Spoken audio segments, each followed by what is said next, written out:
1978 Pittsburgh Steelers, one of the greatest teams of all time. And yes, I know it says 1979 tops, but yeah, the 1979, these players and statistics, they show up in these cards a year later. So tops. This company has to wait for all the statistics and data and the players' names. Then they make cards a year later. So yes, this is the 1978 Pittsburgh Steelers team. And like I said, one of the greatest teams of all time. So, hi, I'm making another football card video of my memories. Okay. So why? Why the Pittsburgh Steelers, 1978? I'll tell you why. I was 8 years old when this team just dominated the NFL. Absolutely killed them. They went 14-2, which that is a really good record. 14 wins, 2 losses. And their only 2 losses, one came against the Oilers, Earl Campbell and the Oilers. And the other loss came to my Los Angeles Rams at that time. Yeah, so I was born and raised in LA, and I was a Rams fan at this time here, 1978, 1979.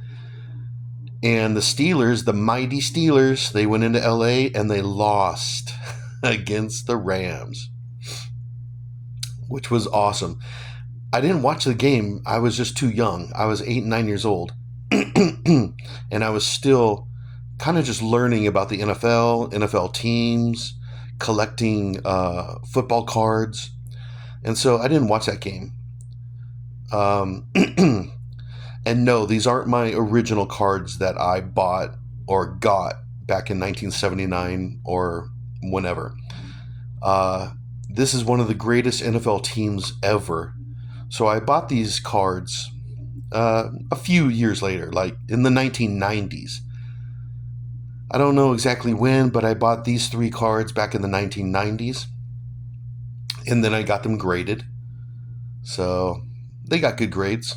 There's an 8, an 8 right there, a 9, and then another 8. And I love these cards. You have the team leaders. And yes, that is Tony Dungy right there. He led the Steelers in interceptions.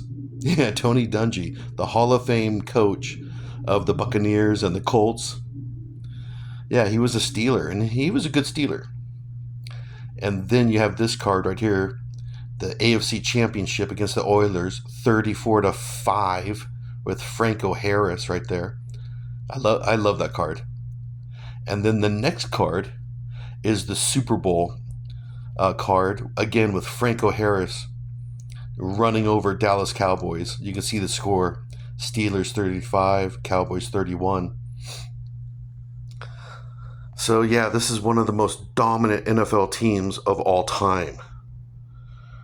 I think I remember they had 10 or 11 Pro Bowlers on this team. Yeah, that's pretty good.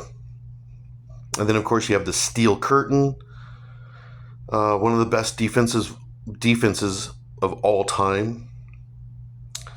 And if I remember correctly, the Steelers went right through the playoffs. They played the Broncos and killed them. Then they played the Oilers, killed them. And it was a pretty good Super Bowl, 35-31. So they dominated the playoffs for sure. Come on, focus. Come on, there you go. What, they had 10 or 11 Hall of Famers on that team? Can you imagine having a football team with 10, 11 Hall of Fame football players? You had Terry Bradshaw, quarterback. And then, of course, you had Franco Harris right there, your running back. Come on, focus. You had Franco right there. And then he's not a Hall of Famer, but he's a really good player. L.C. Greenwood. He's a Pro Bowler, but not a Hall of Famer. Who else did you have? You had Lynn Swan and Stallworth, your wide receivers. They're in the Hall of Fame. Then your starting center, Mike Webster, Hall of Fame. And then, of course, the Steel Curtain defense. Mean Joe Green, Jack Lambert, Jack Ham, Mel Blount, Donnie Shell. All Hall of Fame players. And you had Tony Dungy. He's a Hall of Famer, but as a coach. Come on, focus. And then, of course, you have the head coach, Chuck Noll, in the Hall of Fame. So, anyways, my memories of the 1978 Pittsburgh Steelers. I never watched a game. I was kind of young, 8, 9 years old, and from LA, so I never watched a Steeler game. But I heard about them, the mighty Steelers, the Steel Curtain. I heard about them watching, sports, watching the news, and then watching the sports part. The mighty Steelers. But I have memories. I have a lot of memories of late 70s, early 80s Pittsburgh Steelers playoffs. That's when I watched them, because it was, their football games, their playoff football games were nationally televised. So I remember seeing Steeler games, not regular season, but playoffs. I remember seeing those games. So, yeah, I have some nice memories of late 70s, early 80s Pittsburgh Steelers.